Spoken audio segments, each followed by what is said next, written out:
bhajan? Yeah. I mean, Jai Radhamana is a bhajan, but you can chant Doya Sri Krishna Chaitanya Prabhu Doya Kora More. Yeah. Because it's You you don't have a number down there. can play the melody if you like. You just don't think you gotta boogie.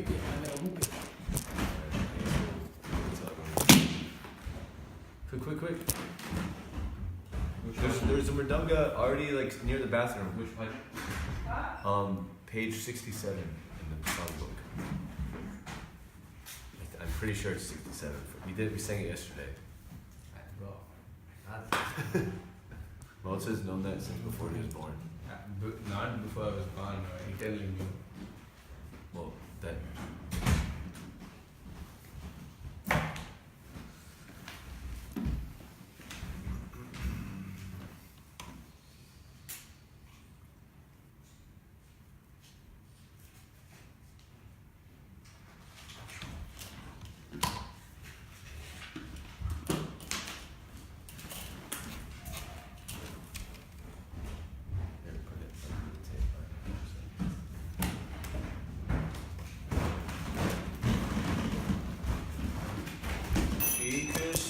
Chaitanya Prabhu Daya Koro More. Shri Krishna Chaitanya Prabhu Daya Karo More. Noma Vina Hidaya Jagata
Prabhu Srinivasa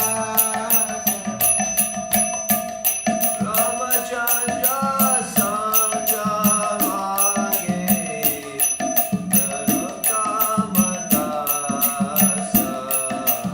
Ramachandra Nandamaye Narottamaya.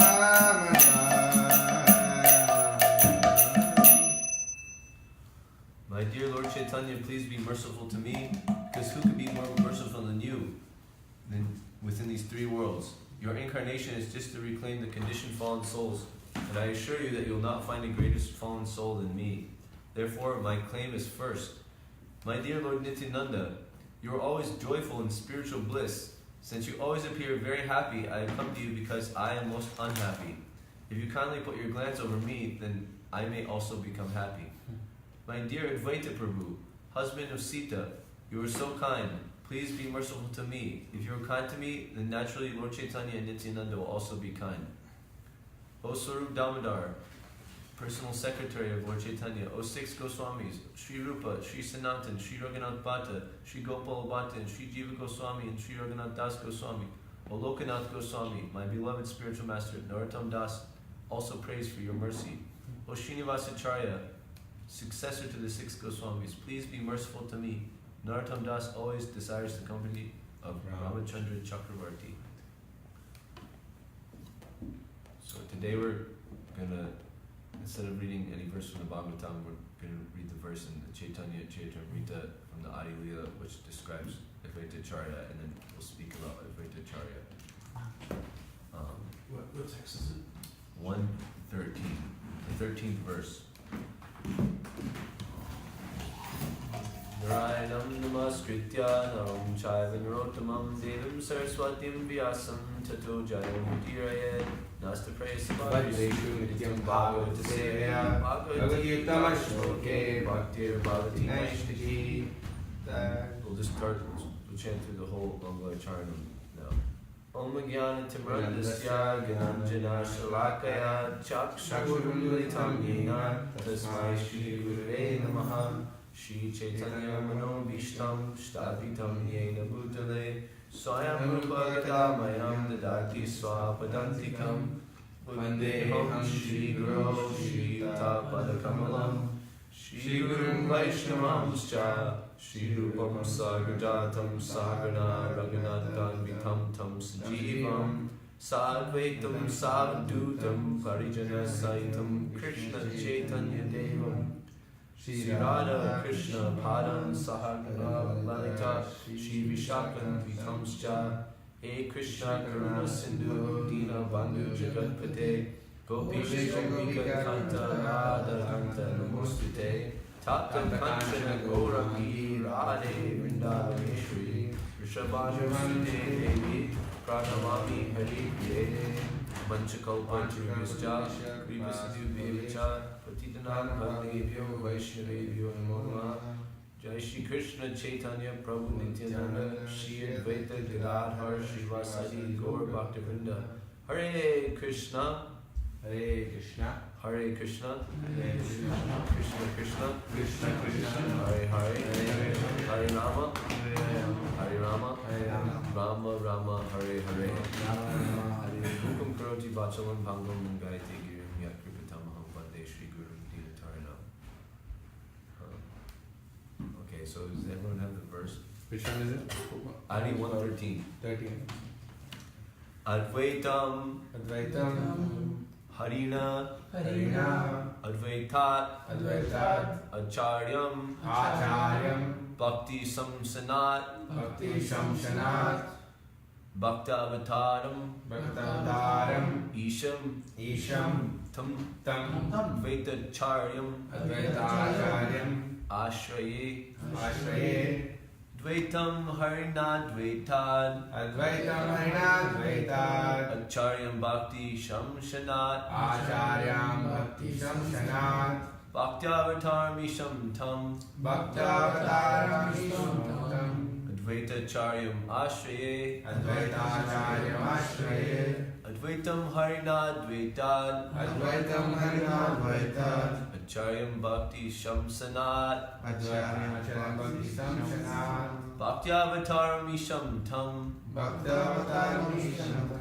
Advaita Acharyam Ashraye Advaita Acharyam Ashraye Advaitam Harinadvaitad Advaitam Harinadvaitad Acharyam Bhakti Shamsanat Acharyam Bhakti Shamsanat Bhaktyavataram Isham Tam Bhaktavataram Isham Tam Advaita Acharyam Ashraye Advaita Acharyam Ashraye Advaitam Harinadvaitad Advaitam Harinadvaitad Acharyam Bhakti Shamsanat Acharyam Bhakti Shamsanat Bhaktavataram Isham Tam Bhaktavataram Isham Tam Advaita Acharyam Ashraye Advaita Acharyam Ashraye Advaitam Harina Advaita Advaitam Harinadvaitad Acharyam Bhakti Samsanat Acharyam Bhakti Samsanat Bhaktavataram Ishamtam Bhaktavataram Isham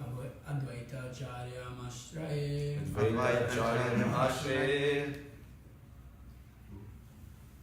Advaitam Harinadvaitad Advaitam Harinadvaitad Acharyam Bhakti Shamsanat Acharyam Bhakti Shamsanat Bhaktavataram Isham Tam Bhaktavataram Isham Tam Advaita Acharyam Ashraye Advaita Acharyam Ashraye Advaitam Harinadvaitad Advaitam Harinadvaitad Acharyam Bhakti Shamsanat Acharyam Bhakti Shamsanat Bhaktavataram Shamtam Bhaktavataram Isham Tam Advaita Acharyam Ashraye Advaita Acharyam Ashraye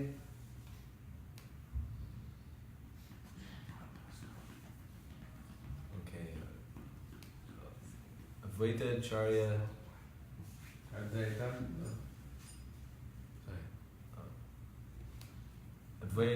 Advaitam, known as Advaita.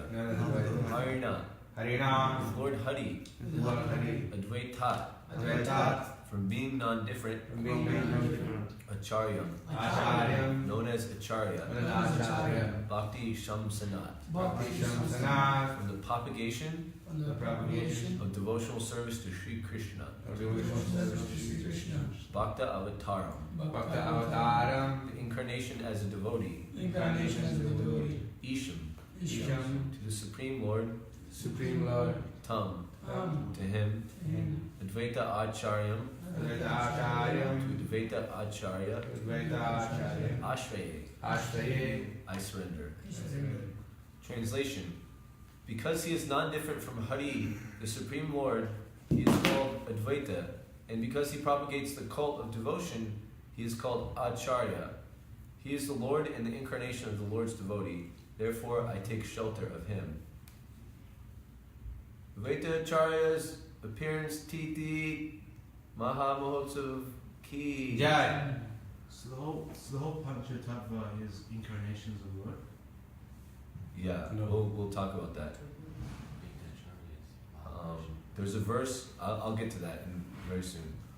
So we were singing the bhajan and Doya Koda Sita Pati Advaita Gosai Tavakripa Bale Pai Chaitanya Nitai. So without the strength of his kripa, his mercy, the Tavakripa Bale, the mercy of Lord Advaita Acharya, then we can't get the mercy of Lord Nityananda and Lord Chaitanya, which is that's why we're doing all these devotional services. That's why Bhaktisiddhanta was asked to be born by Bhaktivinoda Thakur. That's why Bhaktisiddhanta worked so hard to make the Gaudiya Math, and he gave all these different instructions. That's why he instructed Prabhupada, Srila Prabhupada, to write books and preach in the West. And that's why Prabhupada worked so hard his entire life, especially after the age of 70 when he came here and tirelessly made the whole worldwide movement. That's why all the devotees and his disciples are working so hard, and why their disciples also are working hard. It's all just to get, to please Lord Chaitanya and get his mercy. And so, pleasing Lord Chaitanya doesn't mean just pleasing him. The king is not just the king alone. Is the king with all his different associates and paraphernalia. And so when Lord Chaitanya advents, he comes with all different paraphernalia and associates. What's that verse in the Bhagavatam? Krishna Tushavanam Krishnavanam Tushakrishnam Sango Sango Pangastra. Pangastra Parshadam. He comes with his Parshadam, which is his associates, which are also known as his Ashra, his weapons. Or, the holy names could be his weapons, or the Advaita Acharya and Nityananda Prabhu are his primary weapons against Maya. And so it's very important that we understand Advaita Acharya and worship him in the proper way. And there's some pastimes that help understand that, and we'll talk about it a little bit later. So my dear Advaita, husband of Sita, so Advaita Acharya, he's actually the incarnation of Mahavishnu. He's the avatar of Mahavishnu, whereas Nityananda is the avatar of Balaram or Sankarshan, and Lord Chaitanya is Krishna coming. So there are all these personalities, they're coming. Avatar means descending. So like when Ramarai comes down from the stairs, he's descending, to give us mercy. So similarly, up in Goloka Vrindavan, Krishna's having his pastimes, and then sometimes he comes and descends here, and it only happens, actually very rarely, that the Swayam Bhagavan Krishna comes, and followed after that is Lord Chaitanya, and it only really happens once in a day, or maybe once in a lifetime of Lord Brahma. It's a very rare thing. So Lord Advaita Acharya, he appeared 52 years before Lord Chaitanya. He was in this village in India, in the north of another town called Sylhet, and he was born on the bank of a river. And actually ISKCON now has a temple at that birthplace now, so I bet they're having a big festival there. We can meditate that we're there. That would be cool to be. And then he lived for the 48 years of Mahaprabhu's life.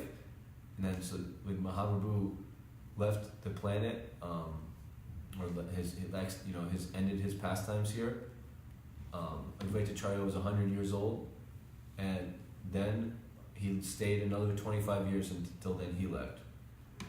And remarkably, we hear when you hear about the dancing, he was the head dancer of one of the ecstatic parties that Mahaprabhu organized at the Rath Yatra. And at that time, he was 80 years old. So this is one ecstatic thing that we can know, that in devotional service, you have youthful energy for your entire life. And we see that with every devotee that's going into old age. Like Prabhupada, there's dancing in London, and he's over 70 years old. And many devotees that I know, it's like their old age doesn't affect them very much. And if it does, it's just on a very surface level. Like even my Guru Maharaj is supposedly getting affected by old age and all these diseases, but you can see on the inside, nothing really gets affected. Whereas normally when old age starts coming, people get very depressed. Old people have to take so many different medications and Prozac and all these different things because they're just depressed with life. It's basically your goal of life was to enjoy, and now your senses don't work, and you can't enjoy it. You just have to live, and you're living in a shell of your former self and former glory.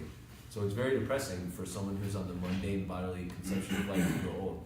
But for a devotee to grow old, it's completely ecstatic.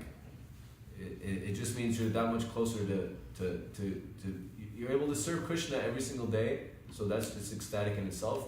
And then at the time of death, because you've been serving Krishna, that's the best day of your life, actually. So it's not something for lamentation. Maybe lamentation for the devotees around, even mentioning Mahaprabhu's leaving is sometimes devotees don't like to talk about that. It's even ignored in the main scriptures documenting Mahaprabhu's life. They don't really. It's something that devotees don't like to hear because when Ramananda Roy was instructing Lord Chaitanya, they were having their conversations, and Lord Chaitanya was eliciting all these answers out of him and treating Ramananda Roy like his guru. He asked Ramananda Roy, what's a pain that's intolerable?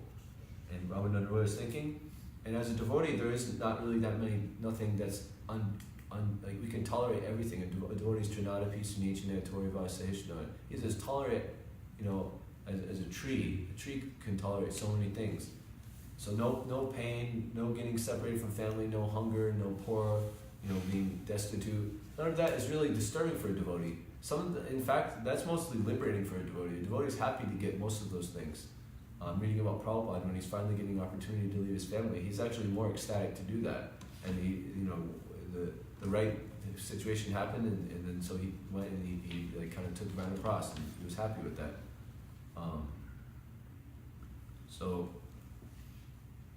But the only intolerable pain is actually having to experience separation from a devotee,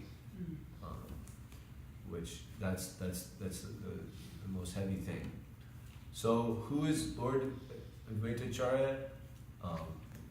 Like I said, if you look in the verse right before, the verse we read in verse 12, Lord Advaita Acharya is the incarnation of Mahavishnu, whose main function is to create the cosmic world through the actions of Maya. So there you have it. That's my praman for that. And he's called Advaita because he's Mahavishnu, not different from the Lord, and Acharya because he's propagating the cult of devotion. And I always thought that this word is like a little bit used, like the meaning of the word cult has kind of changed since Prabhupada wrote this. Now it has a lot of, well, maybe the meaning has it, but the connotations people think of when they hear the word cult have changed a lot. Mostly due to that cult in Guyana or wherever, where they don't drink the Kool-Aid, the Jonestown Massacre. Yeah, they drank Kool-Aid.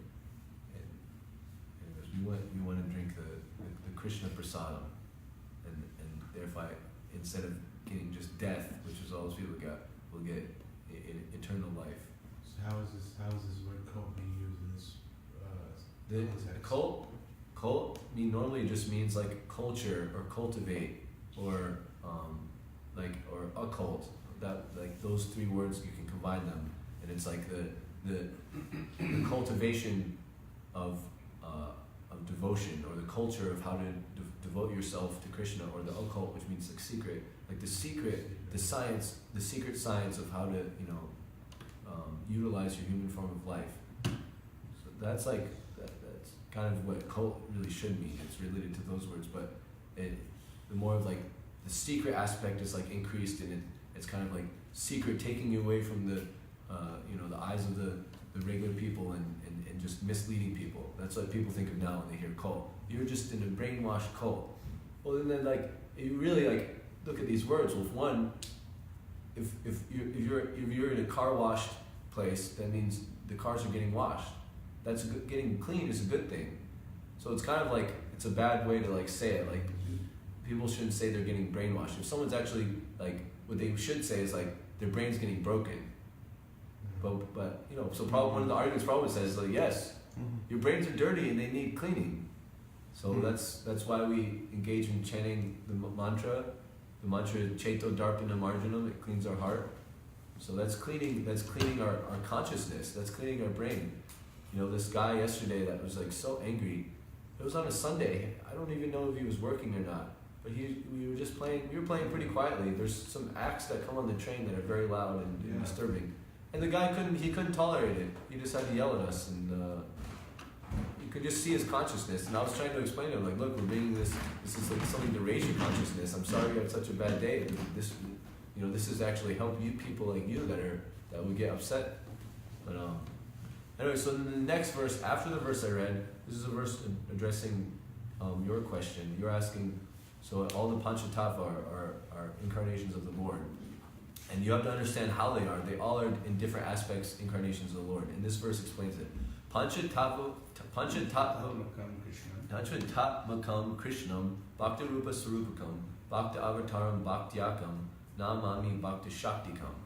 So this describes in succinct Sanskrit the positions of each of the Panchatattva. So you have Krishna, who is who is non-different from these different features. So there's the Krishna Bhakti Rupa. So that's Lord Chaitanya. Lord Chaitanya is Krishna's Bhakti Rupa. His form, Krishna came down as his own devotee. Yeah. But he is Krishna himself. You know, the verse that we offer, do you know how to offer prasadam? When you're offering, do you know the three mantras that you Yeah, do? yeah, yeah. What's the one, the Mahavadhanaya Krishna? No, know that? it's like Krishna. And Krishna and Chaitanya. Chaitanya, Yeah, so that one's telling us, Lord Chaitanya, you know, your name, you know, Lord Chaitanya, and you're non-different from Krishna, although you have a golden color. And so that's Krishna Bhakta Rupa. And then there's the Bhakti, then there's the Sarupakam, you know, the Bhakti Sarupakam, that's Lord Nityananda, you know, the expansion of his form as a devotee. And it's like Balaram's expansion from Lord Chaitanya. And we understand from the different acharyas, like there's the song, you know, I can't remember. Golokira Premadana. Harinama Sankirtan. Rajendra Nandana ye Sachisuta hoilo se Balaram hoilo nitai. So yeah, so Rajendra Krishna, the original Swayam Bhagavan, the original Krishna, he comes as Lord Chaitanya. Actually, Lord Chaitanya, he's playing the part of the Yuga avatar, but most of the time it's not the original Krishna that comes as the avatar. It's some expansion that will come. Right. It's so we're actually in this Yuga cycle, just 500 years ago, that was the original Krishna coming as Lord Chaitanya.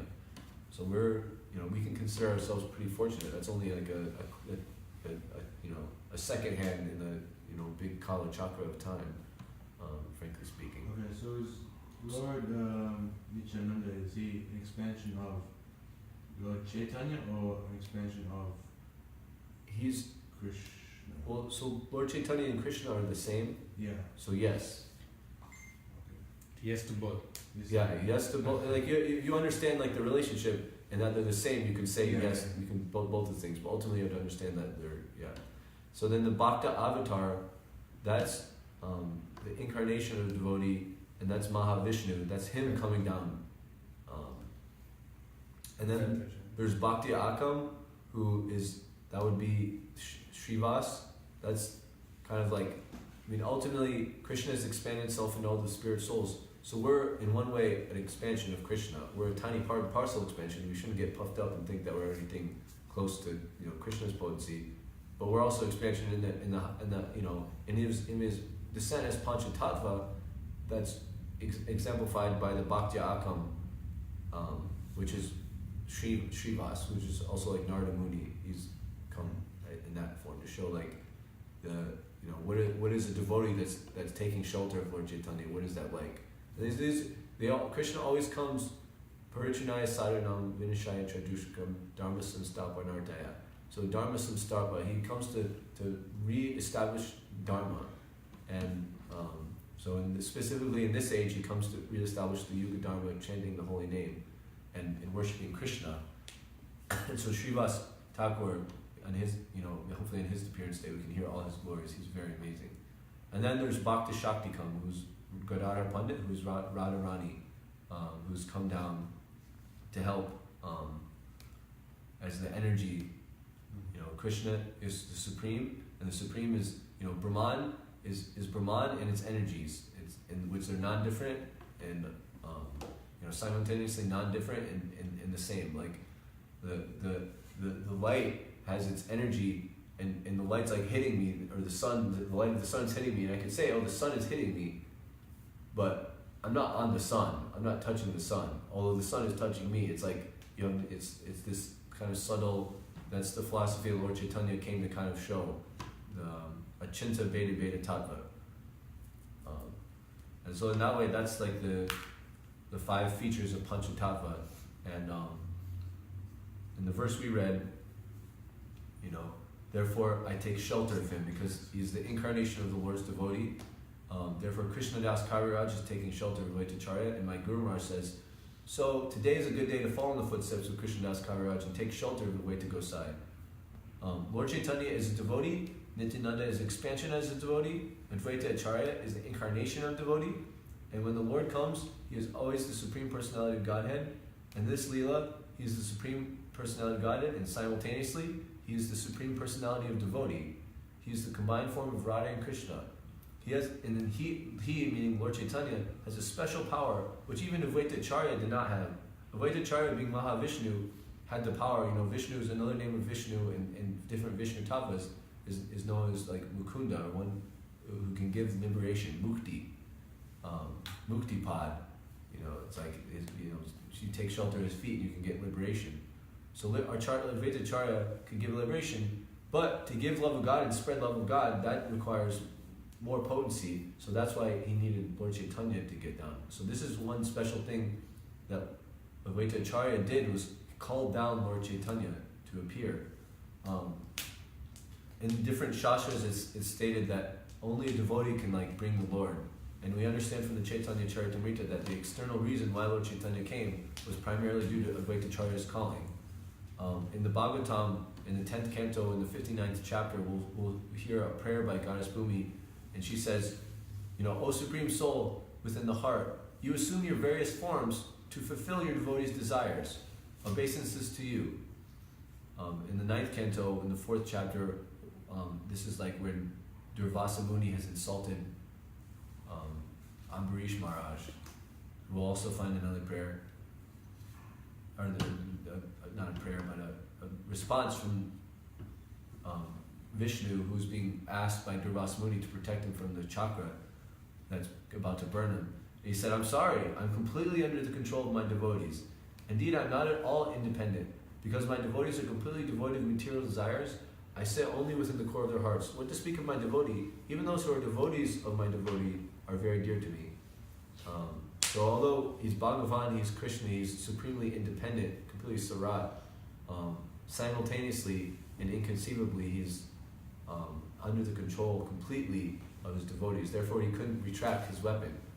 And therefore Durvasa Muni, to forgive his offense, had to go take shelter at Ambarish, the devotee's feet. So in the first few chapters of Chaitanya Charitamrita, Krishnadas Kaviraj is expanding on these verses that he's mentioning in his first introduction. The first 20 or so verses is a Mangala Charanam, like introduction, and then he's explaining them. And then he'll get more deeper into the pastimes later in his work. And so in the third chapter, he's talking about the external reasons why Lord Chaitanya came. And he ends the third chapter with this segment about Advaita Acharya, and I'll just read it through. While he was thinking about how to propitiate Krishna by worship, the following verse came to his mind. And this is a verse from like a tantric shastra, which shows how to a tantric shastra is a shastras that show how to specifically do things. So this is like a Vaishnava tantra which shows how to worship Krishna. And it says, Sri Krishna, who is very affectionate towards his devotees, will sell himself to a devotee who offers him only a tulsi leaf and a palmful of water. So Advaita Acharya was considering the meaning of this verse, and he thought of it in this way. He says, not finding any way to repay the debt he owes to one who offers him a tulsi leaf and water, Lord Krishna thinks, there is no wealth in my possession that is equal to a tulsi leaf and water. Thus the Lord liquidates the debt himself by offering himself to the devotee. Considering this way, the Acharya began worshipping the Lord. And in this regard, there's a brief pastime of they wanted to I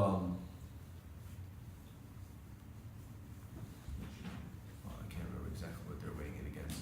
Basically, the devotees wanted to measure what the worth of Krishna is. Remember this pastime where they weigh it, and then on one side they put a tulsi in. Alright, I won't say it then, I can't remember it properly. But anyways, the moral of the story, the end of the story is that all this gold gets put on a scale, and it can't outweigh the scale. But then it all gets taken off, and a little bit, one tulsi leaf with some tears on it goes, and that completely overbalances it. So Krishna very much appreciates tulsi. That's why we do everything with tulsi. We have tulsi beads that we always wear, touching ourselves. We put tulsi leaves on all our tilaks. We chant on tulsi malas. Tulsi is very, very important. And so understanding this, Lord Advaita Acharya worshipped the devotee, and thinking the lotus feet of Sri Krishna, he constantly offered tulsi buds in the water from the Ganges. He appealed to Sri Krishna with loud calls and thus made it possible for Krishna to appear.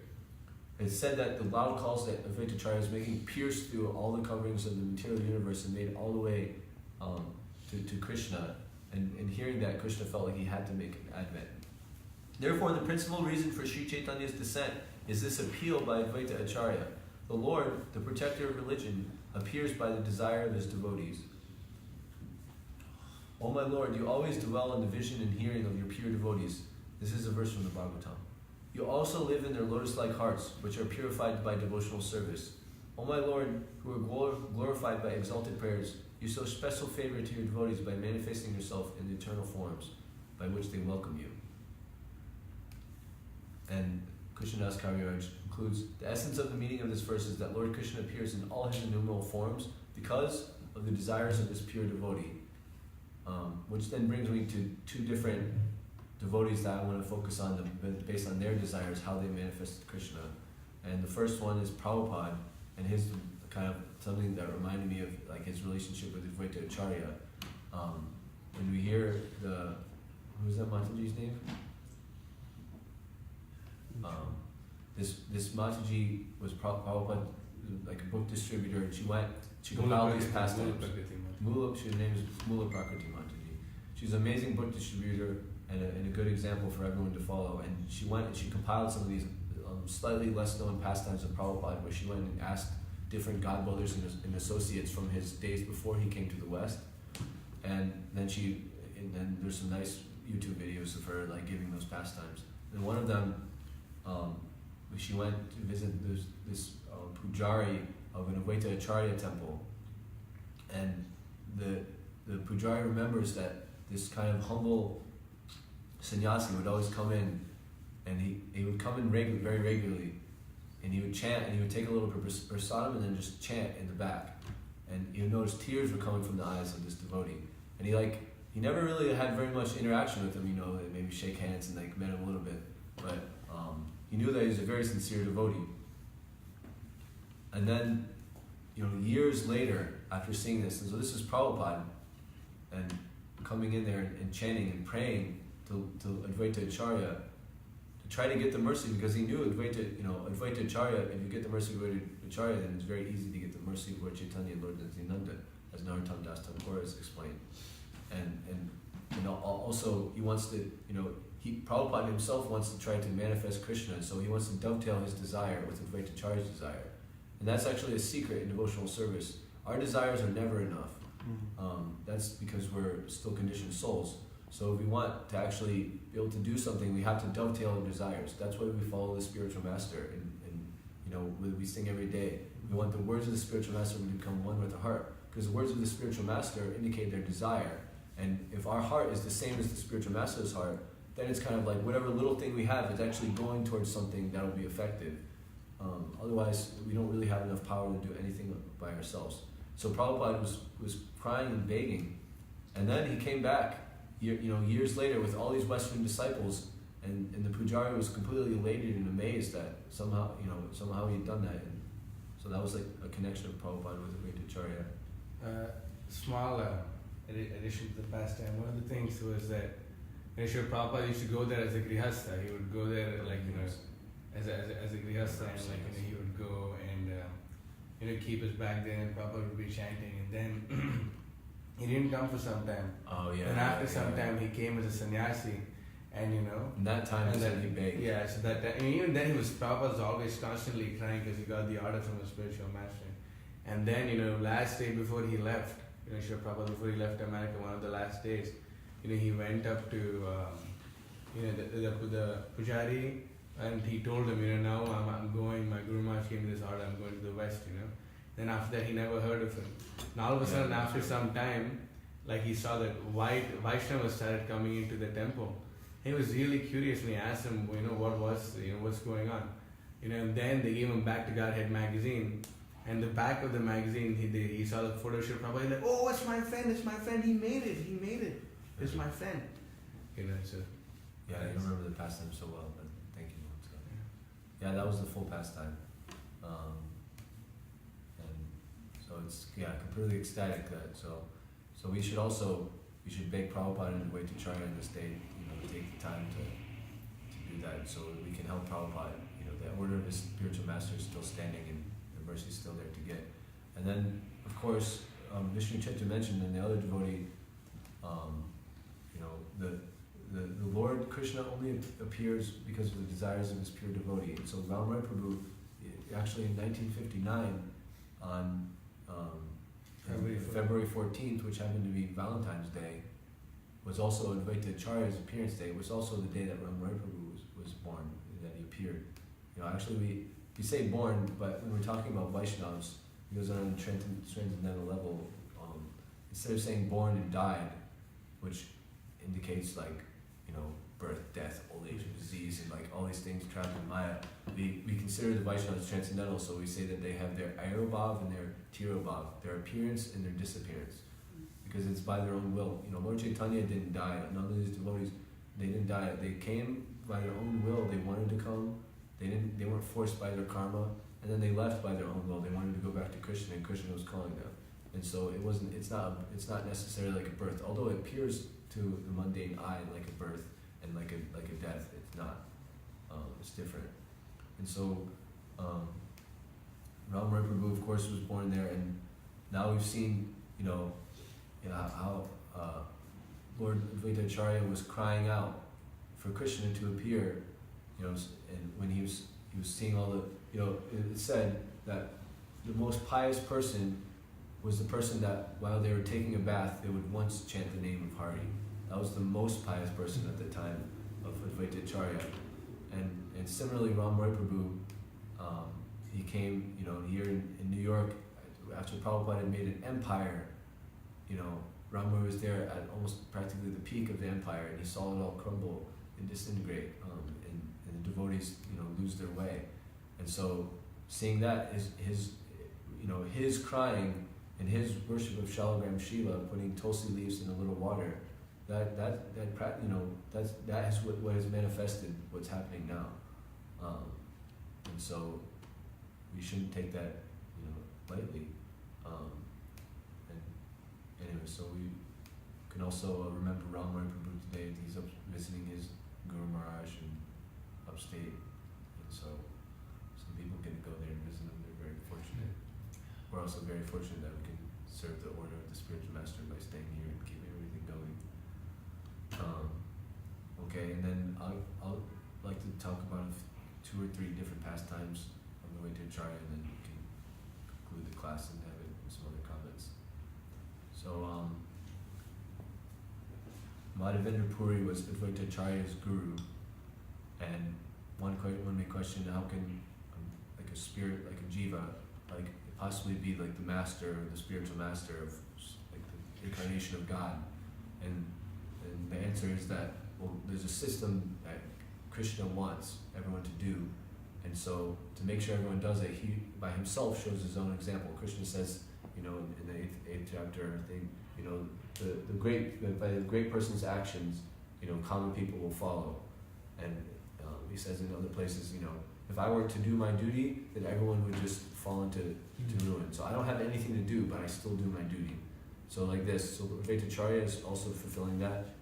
He's doing his duty by demonstrating to the conditioned souls the necessity of accepting a spiritual master. And the brief story is that Madhavendra Puri was ordered by his deity to go collect some sandalwood and other paraphernalia from Jagannath Puri. So he had to travel, and he didn't want to travel on the main roads because there was constantly going to be traveling sannyasis and other people he didn't really like so much to get very much attention from the public, and he especially didn't want to see a Mayavadi sannyasi, even see the face of them, and especially because they would look at him and say, oh, you're a sannyasi, you're Narayan, and then they would bow to him as if he were Narayan himself, because they have this really, if you take sannyas, then you become none different than Narayan. You become God by picking up a stick. Yeah. And so, even if you can't control your senses and you're still eating meat and smoking and doing all these things, you're still God somehow. But, so anyways, so he went on the muddy banks in the hard, difficult path of the Ganges.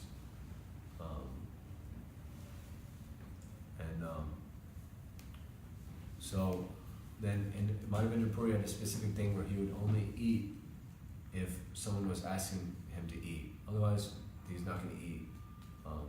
That's a very wonderful thing, a very powerful dependence on Krishna to have such a strict vow.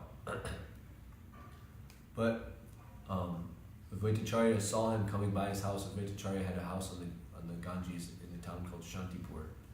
And so when Madhavendra Puri was going through Shantipur, he went across Advaitacharya's place, and Advaitacharya saw him and saw that it was a Tridandi sannyasi, a Vaishnava devotee, and was so happy and asked him to please stay and eat.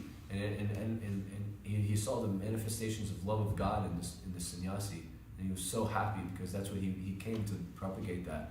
And so after hosting him, please stay another day, hosting him for a few days, he underwent the ritual of taking initiation from him. And that way Advaitacharya is actually Lord Chaitanya's like god uncle, kind of in a way. His god brother, and another disciple of Madhavendra Puri was Ishvara Puri, who gave initiation to Lord Chaitanya.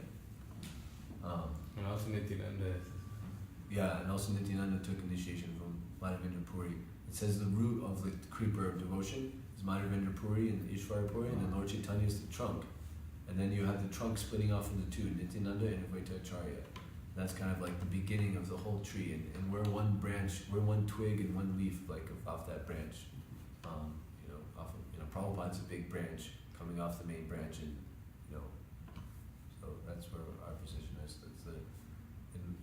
Because we're connected to that, then we're getting the real thing. But if we disconnect ourselves from that, we'll be like a leaf that's like disconnected from the tree, and it just goes off and withers away, becomes crackly, and gets thrown away. Okay, so there's one pastime is the pastime that shows the relative position of a Smarta Brahmana compared to a Vaishnava. And Advaitacharya, he hosted this Shraddha ceremony, which is a ceremony that's, there's a specific time in the full moon of the month of Ashvin that you host this ceremony that you're meant to do different rituals to help your forefathers.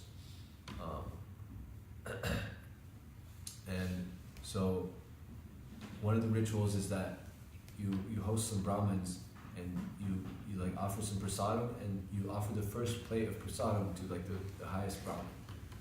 And so Advaitacharya was having this at his place, and he was instructing the world how to properly perform this Shraddha ceremony.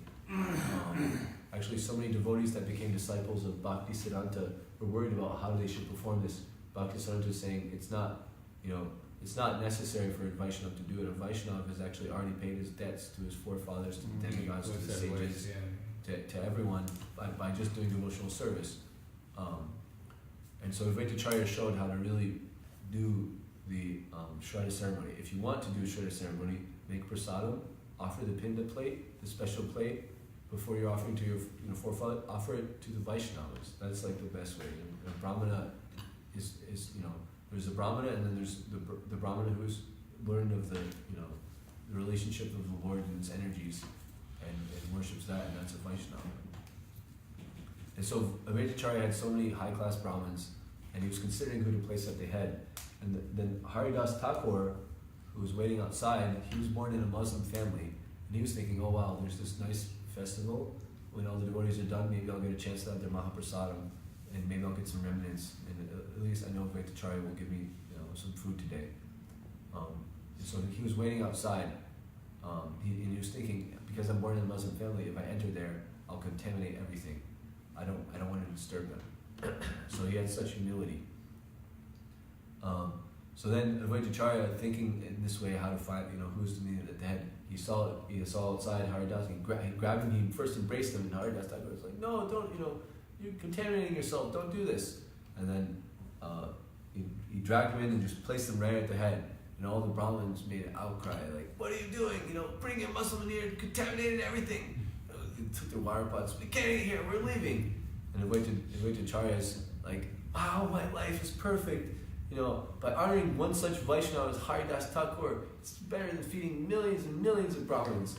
If one devotee eats here, like such as Haridas Thakur, then all my ancestors unlimitedly will all get delivered.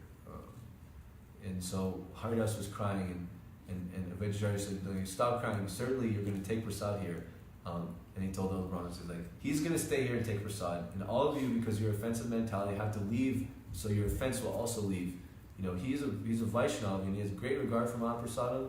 You guys don't, have any faith in Mahaprasadam. That's why you think it's all contaminated. So you're actually judging a Vaishnava. You don't like Mahaprasadam. You are all atheists. You have to go away from here." Is that in the Chaitanya Chaitanya? Haridas Thakur, it isn't in the Śrīmad-Bhāgavatam, this pastime. And so all the scholars left, but then they came back very quickly because they were thinking, actually, Advaita Acharya is the most learned scholar here, and so they came back begging forgiveness at his plate, at his feet. But anyways, this whole pastime, like I said, it indicates the higher position of the Vaishnava to the Brahman, and this is one of the evidences that we can think of.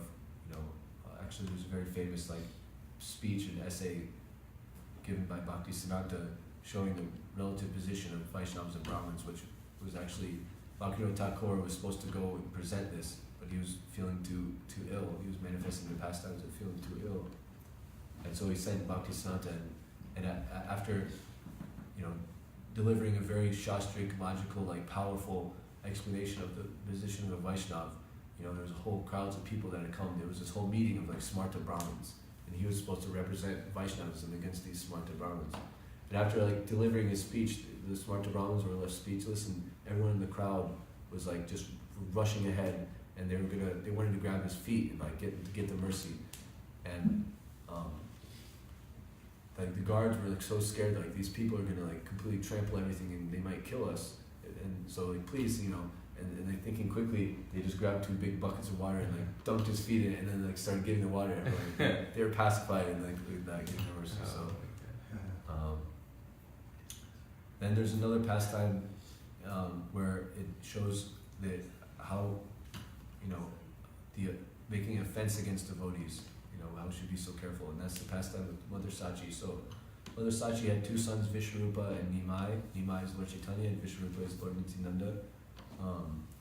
And Vishwarupa would go, and sometimes he would bring little Nimai, and he would go and he would hear the philosophy from Advaita Acharya.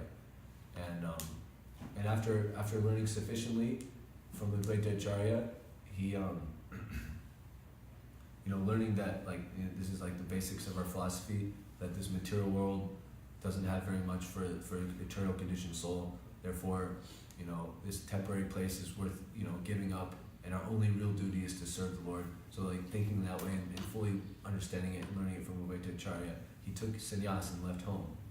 And so Mother Sachi was any mother when they're one of their young children, or at that time he was basically a young man, does something like that, they're obviously disturbed.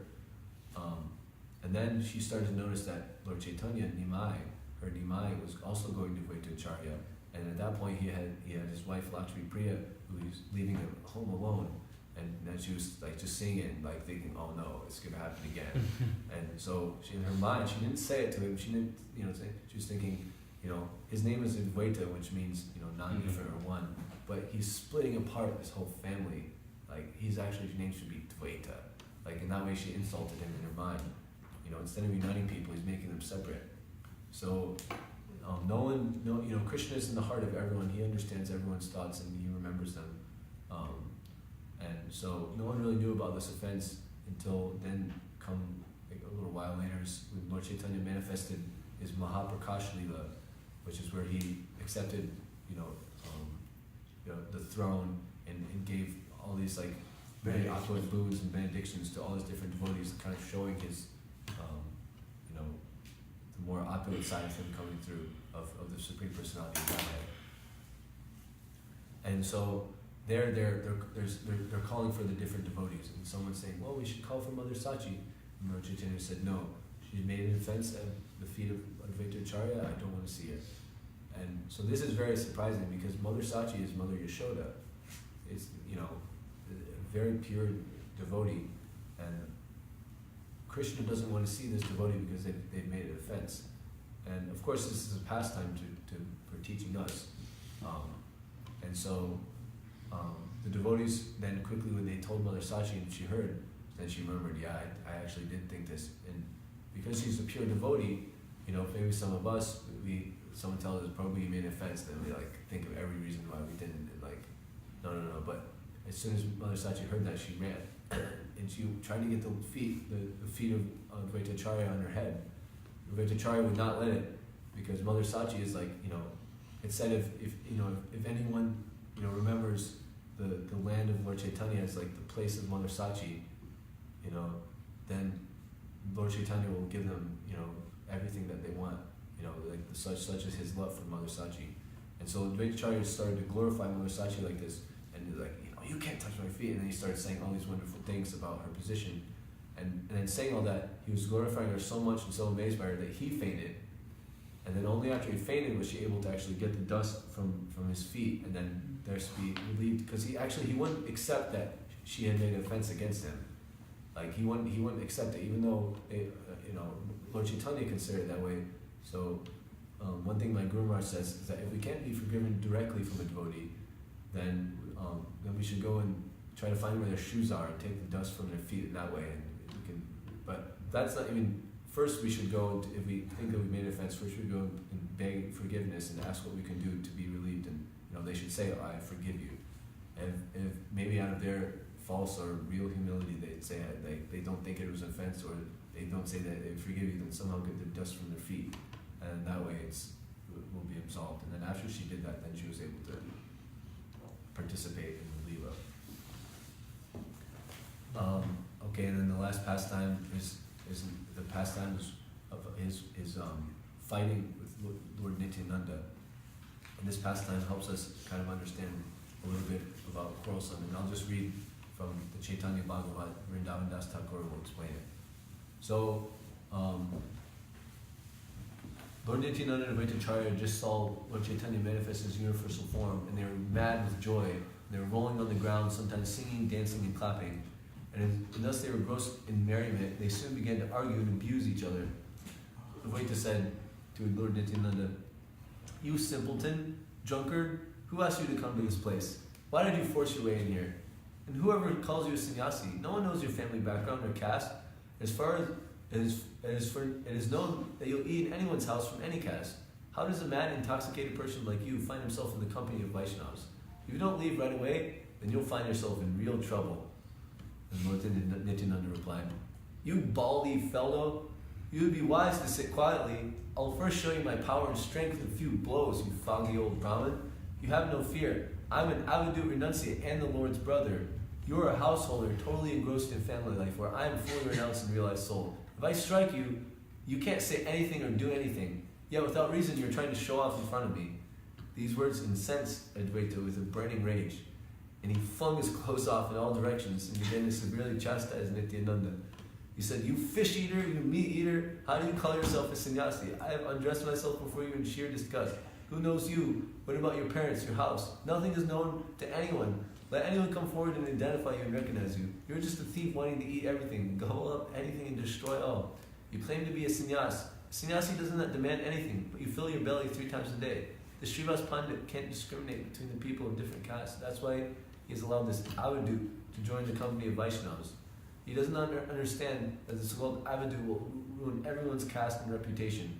What a menace this drunkard is." And so now Vrindavan Das Thakur explains, "It is very difficult for ordinary folks to understand this exchange of spiritual love between the two, which sounds like a pernicious verbal fight. No one would commit the spiritual blunder of supporting one against the other. The deep spiritual significance of such abusive exchanges between devotees are unfathomable to most.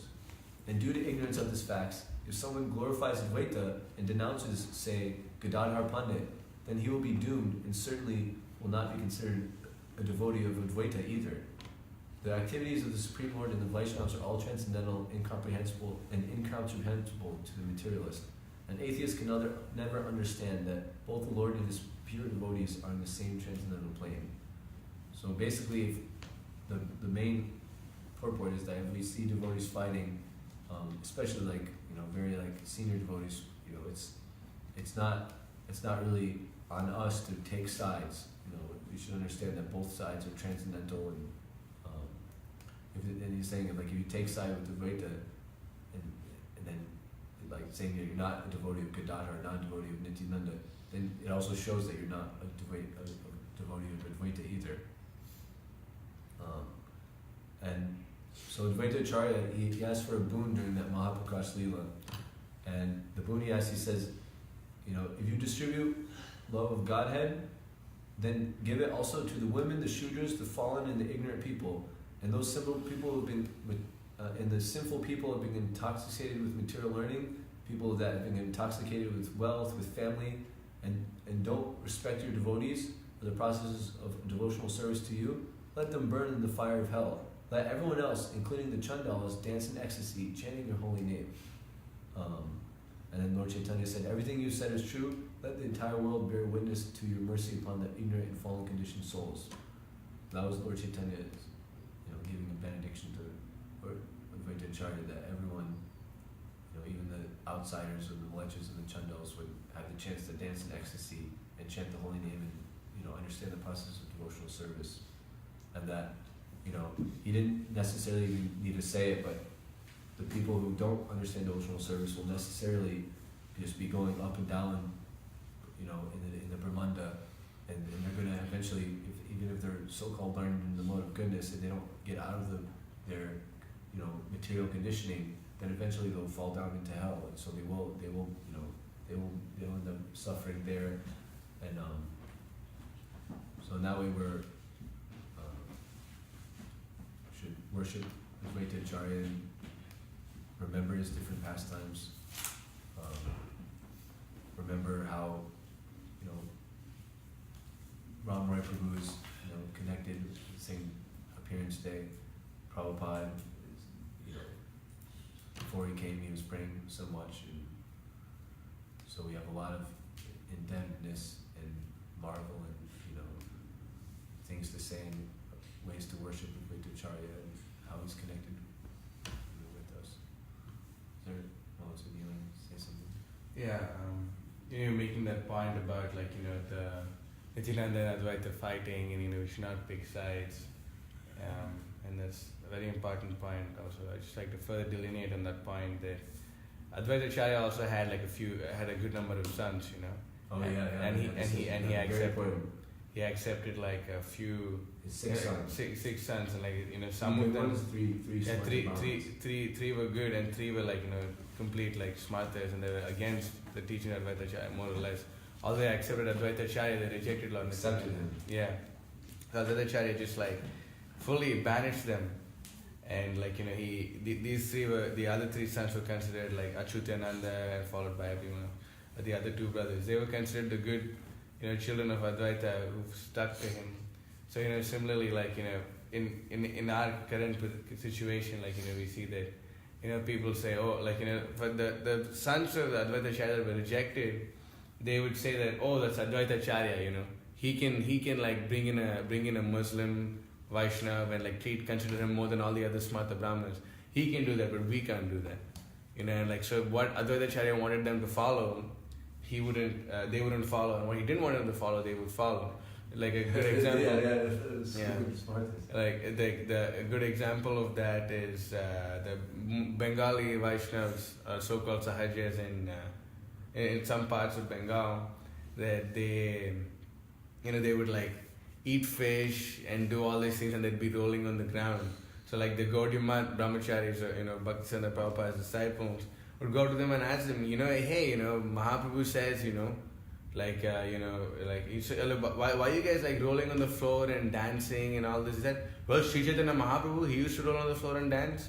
So we are also rolling on the floor and dancing and ecstasy. And they say, then Mahaprabhu also asked you not to eat fish. Why are you eating fish? And they say, oh, well, he's Chaitanya Mahaprabhu, he is God, he can do that, but we can't do that. So similarly,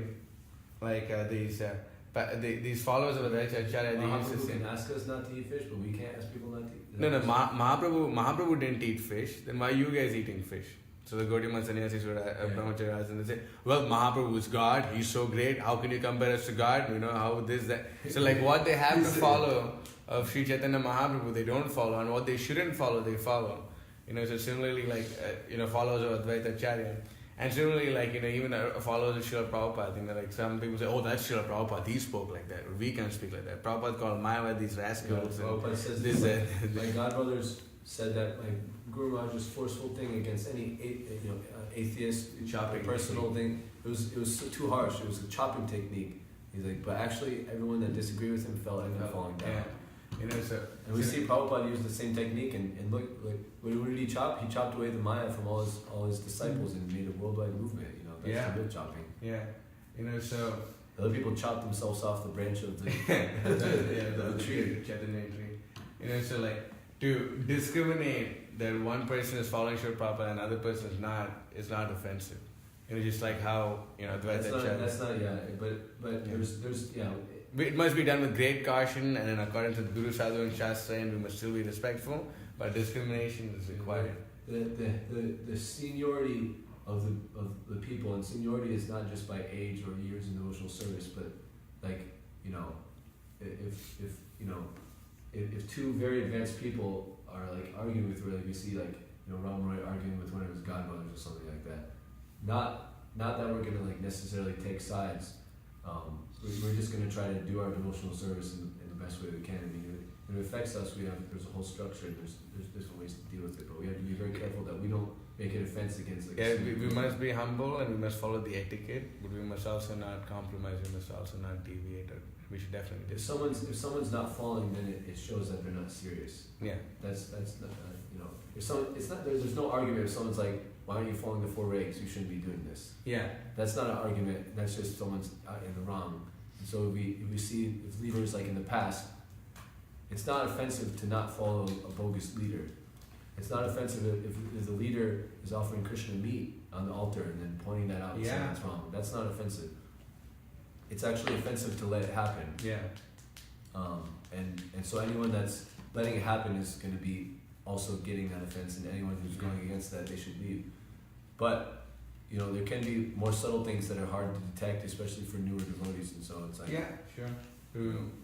But ultimately, the one main point is that devotees are incomprehensible to mundane people, and so many things they see or perceive, they can't perceive on the proper way, and that's where we should, yasa prasadam bhagavad prasadam. We just need to follow our spiritual authorities coming from Prabhupada, and that way we can be on the safe path and make it. Otherwise, nagati kutopi. Yeah, just the point you brought up about the offenses, especially mental offenses. Throughout the day, we make so many mental offenses. Maybe not so much on the gross platform, where it's screaming at a devotee or talking out loud, but on the mental platform, there's so many offenses constantly. So how does one mitigate that? Well, when we're in the ashram, it's like, how do you clean a bunch of dirty potatoes? The best way is just to put them all together with some water and shake it. So we're in the ashram. We're all here. We all have our different contaminations, and that's going to cause a little bit of friction and bothersome. And that way there may be some offensive things that we think. We may even say it, but as long as every day we're able to also give respect to the devotees and realize that what we're doing is I shouldn't, maybe I think this way about this devotee, but you should understand this is wrong. And every morning we should make a point. We're paying our Panchakal Dhruva, we're paying our obeisances. Actually, one thing I was thinking this morning is that in real Vaishnava etiquette culture, the first time you see any devotee in the morning, you pay obeisances to them. And so, just in general, if you're offensive against someone, you just have to, you have to make sure you let's say you think of one bad thing, the proper thing was then, all right, what is one good thing about this devotee? And that way you can, what Prabhupada would do, and what any Vaishnava does, the quality of a Vaishnava is that they find the good qualities in people, even if they're barely any. And that's why everyone loved Prabhupada, because it was easy to be around him, because he would just find that good quality and fan the spark and make that small quality into that person, and that person into a wonderful person. Whereas if we're not a devotee, which because we're still in training and we have more, for some of us, more progression to make,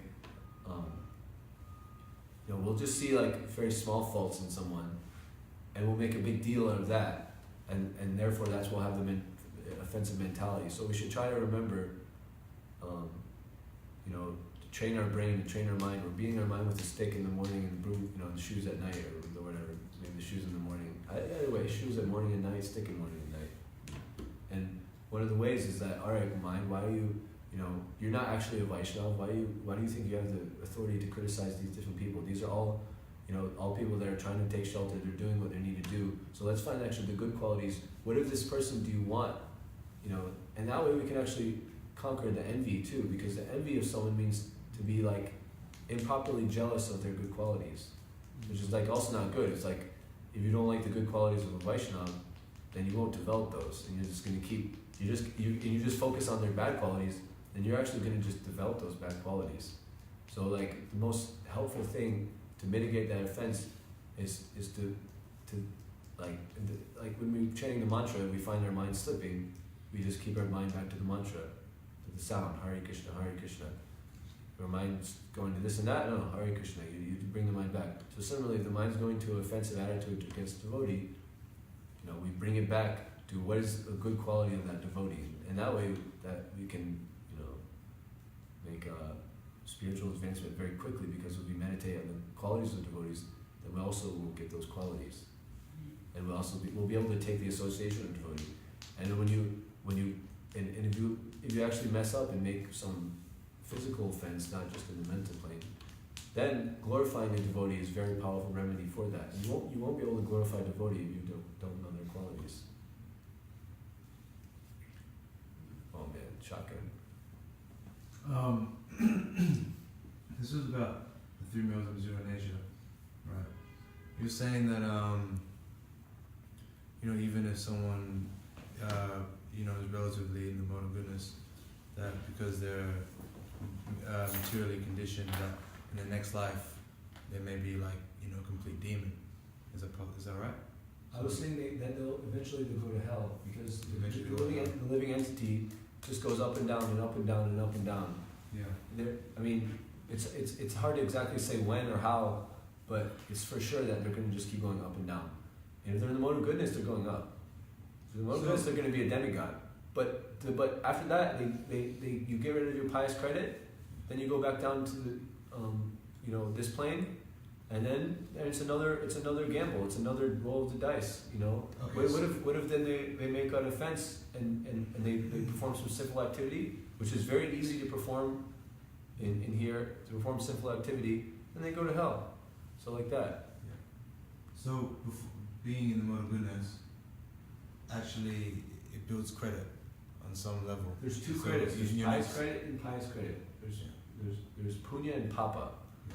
And so, if you develop a lot of punya from doing activities in the mode of goodness, doing ritualistic activities, then you go to the heavenly planets. That's basically you follow Varnashram Dharma. That's completely separate from transcendental.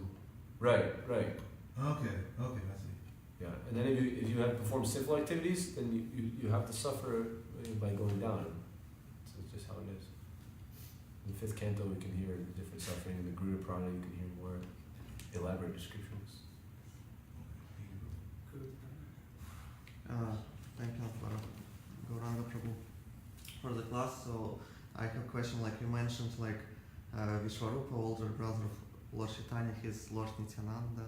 Yeah. But why you identify them? This is in the different revealed scriptures exactly how it is. You can hear from Śrīmad-Bhāgavatam, I believe. But Nityananda is Balaram, and Balaram is the older brother of Krishna. So Vishwarupa is the older brother of Krishna. It's in a transcendental way. Actually, when he went away with sannyas, he actually passed away, and it's understanding the exact science of what it is. I have to look at back at my source material, because I don't have it memorized so directly. But yeah, Vishwarupa is not different than Lord Nityananda. The more exact explanation, you have to give me some time to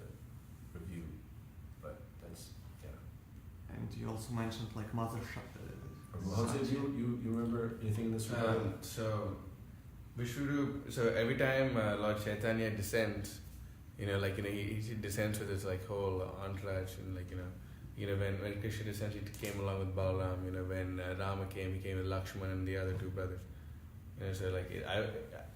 I heard from Gaur Govind Maharaj, that Vishwarup, he's like he's there to like take care of his younger brother, because he's every time Krishna comes, and before Krishna, Balaram comes to take care of Krishna. So like that, so he came, and then I also heard that after he took sannyas and like he left his body merged into Lord Nityananda. I also heard that, but I need to like look for scripture. There's different ways of how it's divided. I didn't. It's very you have to have a very scientific understanding, which is beyond the scope of some of us. We're not really like we're still trying to learn the Bhagavad Gita. Like we can understand that Mother Sachi is Mother Yashoda, right? We can understand that Nimai is Lord Chaitanya. So then naturally, who does that make Vishwarup? That's a very easy way to understand that. But understanding it more practically like that, like this whole all that's like it's like more complex, and ultimately understanding the pastimes of the Lord they're inconceivable. But in a very simple way, yeah. You can look into Gaur Ganadesh Deepika, who Vishwarup is. Vishwarup is certainly Nityananda, or he's playing, he's maybe a partial incarnation of Nityananda. Like that, he's doing some pastimes that need to happen, because Nityananda was actually born in a different village. Ekacha. Yeah, and had he had his own growing up pastimes, and he had a younger brother also. Who merged into a deity. But he was not Lord Chaitanya. He merged into a deity of Banki behind. Anyway, this is it's all the Lord has very small and discrete things, and the more you learn about the Lord, the more these are revealed.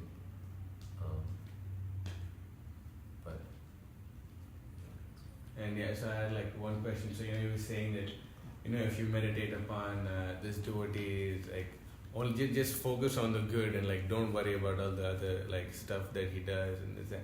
But like how do we? So like let's just say someone came and like they betrayed your spiritual authority, and they said like offensive things about your spiritual authority. So like when I think of this person, I think that wow, this person's such a good person, this, but although like just be like a chicken. What does a chicken do? They go into the trash and they just find the one piece of food, and they stay away from the bad stuff. I mean, yeah, it's like if a person came, we have to like protect our mind from getting that negative. That's a very negative, contaminating thought.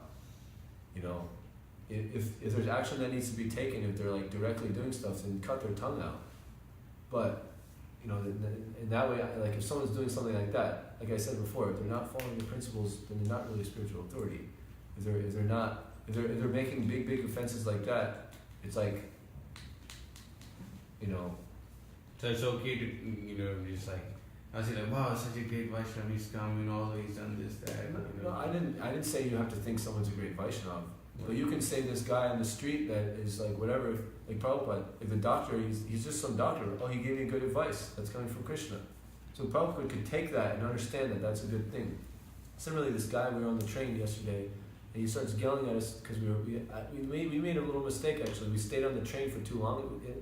The 2 train ended up being a local train, so it didn't take us to Times Square in 2 stops, and we should have switched cars like a few times. Yeah. And so this guy was like, he was actually telling Chanchal, but Chanchal like didn't like focus on it very much. Like, when are you guys gonna move? And so he started yelling, what do I gotta do? And he like stood up. He's like, you guys shut the heck up. And like, and then I didn't, I heard one guy was kind of like mumbling, but then I looked and I saw it was like, all right, this guy's getting really upset.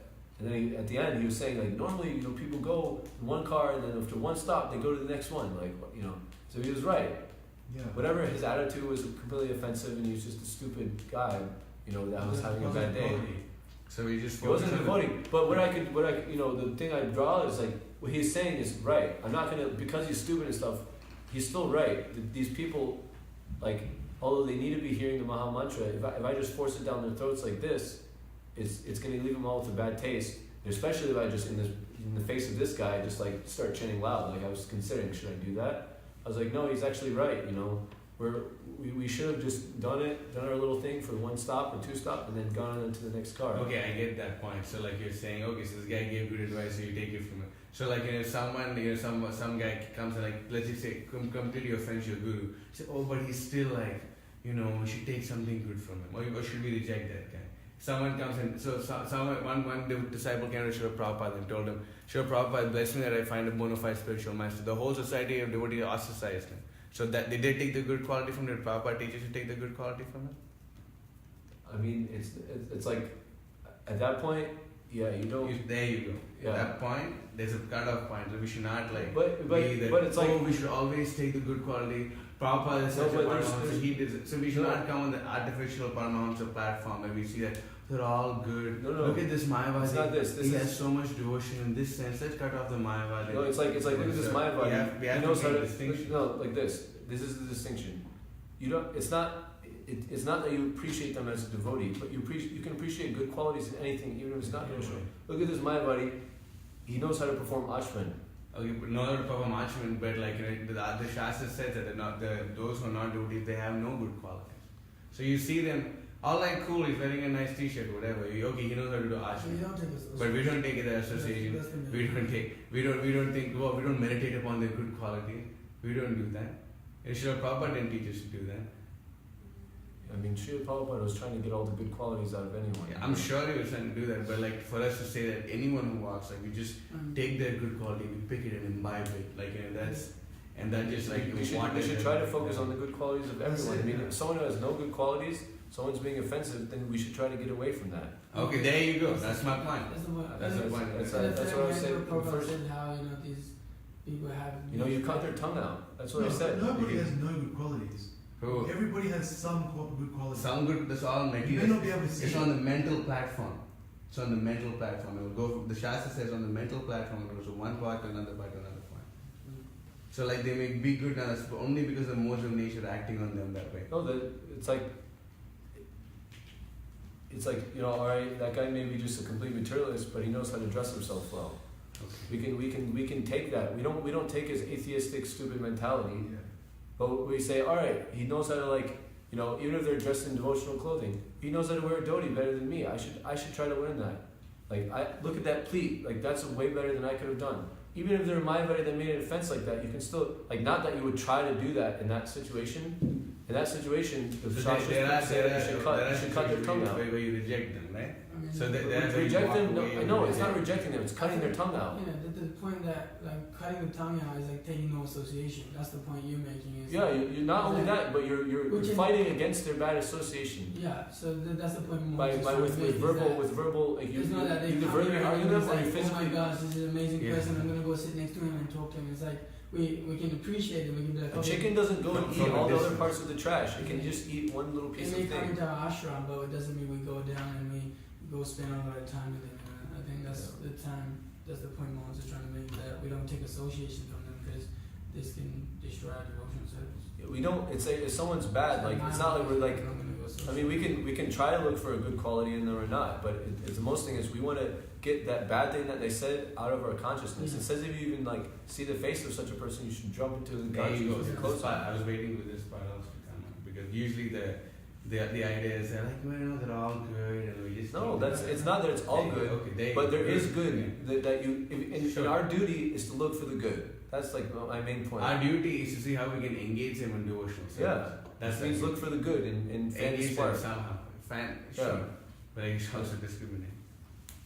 I mean, I never said not to discriminate, but that's the discrimination of actually in the Shastras is saying this is a Shastra quote. The Vaishnav, they only see the good, and even something that doesn't have any good qualities, they can bring out a good quality in that. And a regular person, like a bad person, they don't see any good qualities. Even if someone's full of good qualities, they can see Srila Prabhupada. They can still find one small little thing and bring it way out of proportion and say, "Oh, look, this is a nonsense person," and that's a consciousness of a regular person. So, I mean, yeah, of course, there's different circumstances, but in general, that's the consciousness we need to. We must behave like a gentleman for sure, but we must know that the good, so-called good quality that people have are coming from the mental platform. A good example is But they're also, any good quality is able to be used in Krishna's service. They can have good qualities, and the bad thing is that they're not using in Krishna's service. So we should be able to see what are those good qualities and how can I either engage them or I can use them myself to engage in Krishna's service. Like Prabhupada seeing all the people cooking the kachoris. He wanted to learn how to make kachoris, and so then he made them and he offered them Krishna's service. So like those guys they were just using it to make money. But Prabhupada was able to take that, and that's like, whatever. Excuse me, it seems like... Is there still a problem? Problem with what? A problem with that consciousness. That's like, if someone's there, you cut their tongue out, but in general, that you're trying to. Yeah, I'm not gonna go and yell at everyone in the street, but I know they really the only good quality they have is they're serving to Krishna. I'm trying to engage them in some way, but I should not think that wow, everyone I see has a good quality, and I must somehow. Sure, they come, you utilize that and you engage them in devotional service, that's all, right? But the thing that everyone. And that just What's the harm of that? Nah? Or The harm find is good that qualities we don't have the vision to be able to discriminate what's, what we can actually take on and what we actually can't. You can't see that, okay, this person is this. This has happened time and again in our movement, the people have done that and they fall down to that. I don't want to take names, but Give a general example. For example, there was a great charismatic leader who imbibed so many Christian things, and they would That's completely different from this point. No, that's the symptom of it. It's the root of it. It's like so many. This person was, Prabhupada even says in the letter, what he's doing is nonsense. Yeah. He's not following my instruction. Yeah. So, but it's more of we're trying to preach to these people. The new person comes in here. Sure, to be able to see what is their talents, what is their. Sure, and you engage them in their service, but that's really good I'm qualities. going to take that and imbibe it myself. If someone's better at you than something, then you can use that in imbibe Krishna's service. That's what I'm saying. But not that what they came up with, the Christians, is better than what Prabhupada came up with. Therefore, let's try to do all that, even though it's clear the other way. But they have some sort of devotion towards God. That's good. Let's get that and increase that. It's there's already the mountain of good qualities that Prabhupada has, and it's you just find any little bit of that and try to bring someone towards that, or try to bring that towards So you use what they have in Krishna service, but not that we imbibe what they have. It's natural. Whatever you meditate on, whatever you think about, you imbibe. Natabara. So you don't want to.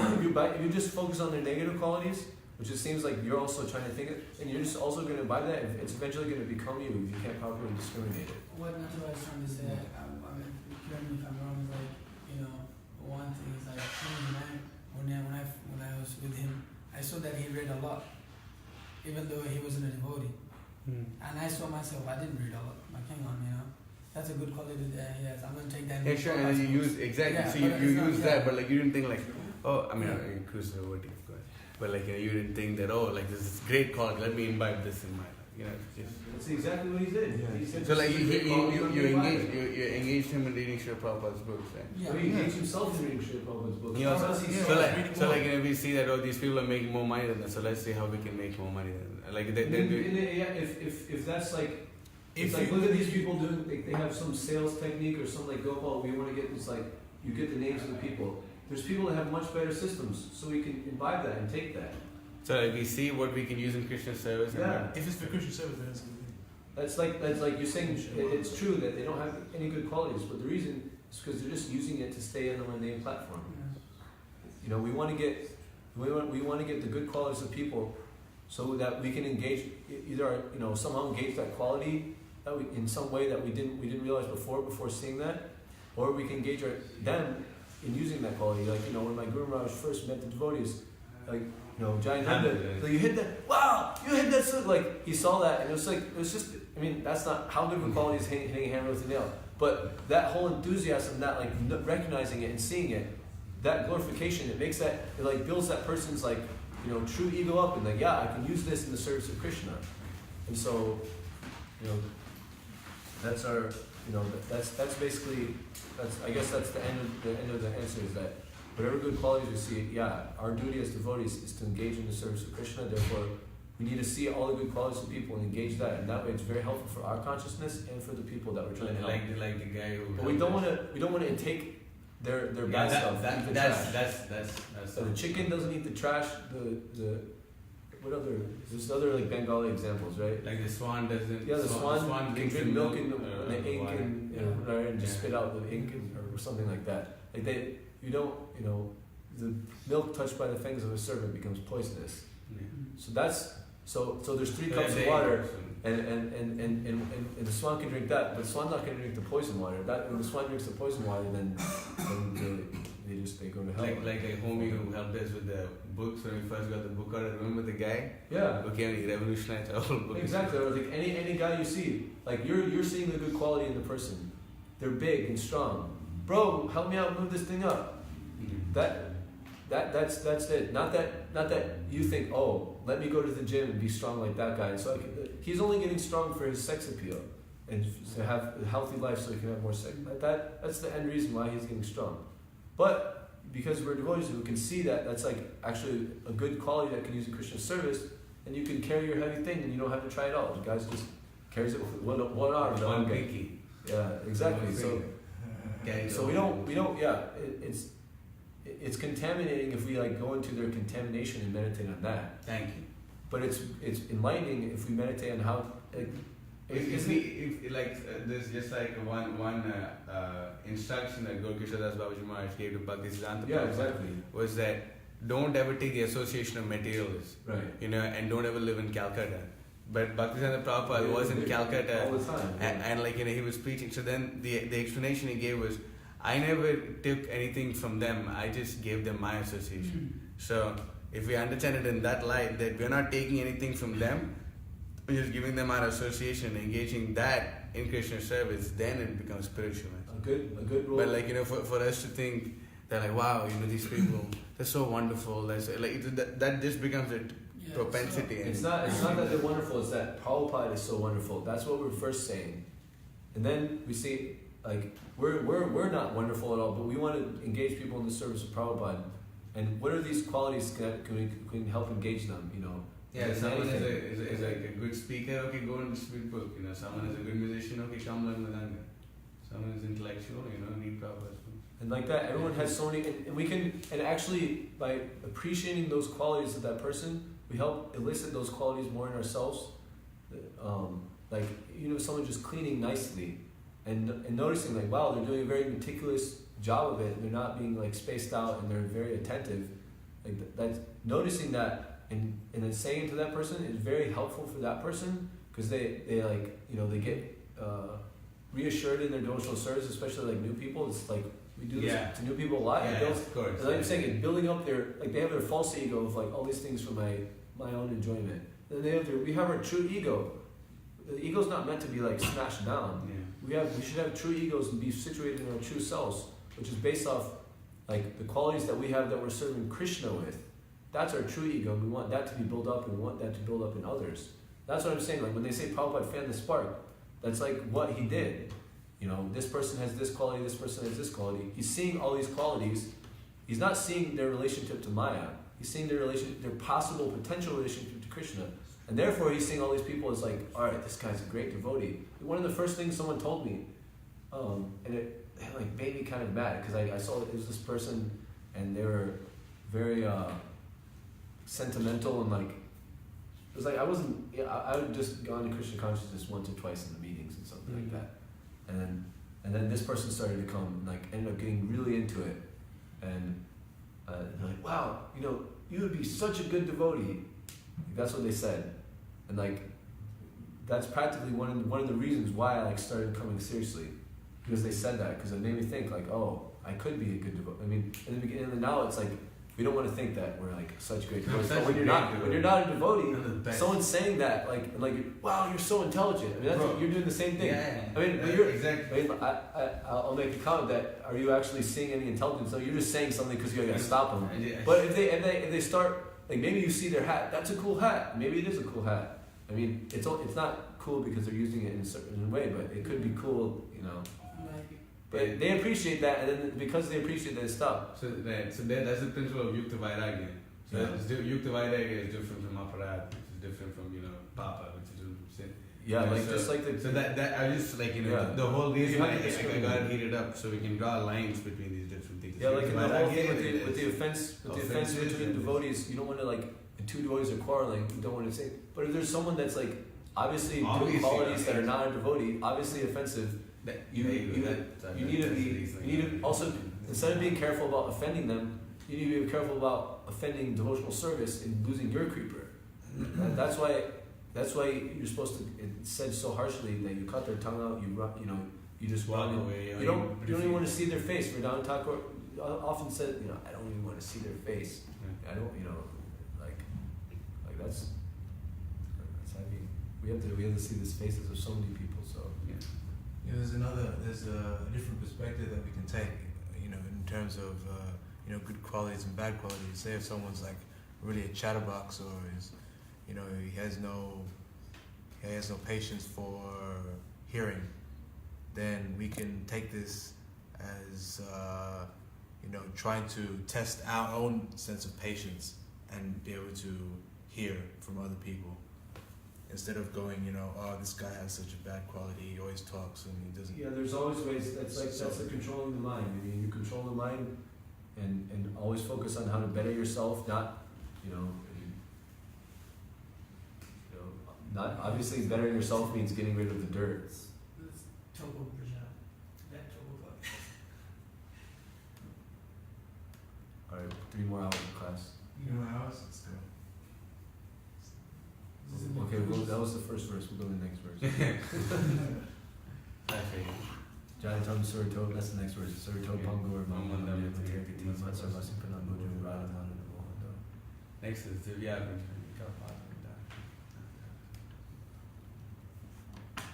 Like humility is like I'm lower than the worm in the stool. Yeah, but humility also is represent the Guru Mantra Yeah, but then that person that's writing that wrote Chaitanya Charitamrita. and Bhakti themselves. No, I just actually wanted to finish my question there. But so Mother Yashoda, you said Mother Shachi is Mother Yashoda, so every time like Krishna incarnates, like his mother is kind mother of comes, the expansion of Mother Yashoda, or Well, they're in all the this same pastime, person or different yeah. persons? So most of the times it's expansion of Krishna and therefore it's also an expansion of Mother Yashoda. But in this Kali Yuga, in this like set of yugas, Mother Yashoda and Krishna themselves come, and therefore Mother Sachi is Mother Yashoda. Okay. And when he comes like as Rama, like his mother Susumitra. Kaushalya. So she is. Yeah, Lord Rama in Also- different things like Krishna. Lord Rama is not it's not the like Swayam Bhagavan. Lord Rama is either Sankarsana Paramadunya Aniruddha or it's another like that. It's But anytime when they come down, yeah, they always have their mothers and they always have their different associates. And they're all and friends. expansion of Nandamaj, or for example, Dashrath is an example of Nandamaj, is an expansion of Nandamaj. Right. But so Krishna has only one mother, or he has many. He has mothers? one mother, He has Mother one. Yashoda, Okay. and he has millions and unlimited devotees in Vatsalya Rasa and motherly affection. And actually, Rohini is also kind of his mother because, it's not. And Devaki is because also we consider his mother. But he didn't come from the womb of Devaki. He didn't come from the womb of Rohini. He came from the womb of Mother Yashoda. But from the womb of Devaki, and then he was transferred to No, Vasudeva. he never came from the womb of Devaki. He just appeared from the womb, like the moon arises. But he actually took birth from Mother Yashoda. Mother Yashoda above everyone is his mother. That's like that's the ultimate conclusion. But that's about this class is about Advaita Acharya. Thank you. Okay, Advaita Acharya Prabhu ki Jai. Jai. Sri Prabhupada ki jai. Jai. His Grace Ramai Prabhu ki Jai. jai. His Grace Natabara Gauranga Prabhu Prabhu ki. Devotees. Hare Krishna. Chaitanya Charitamrita ki jai.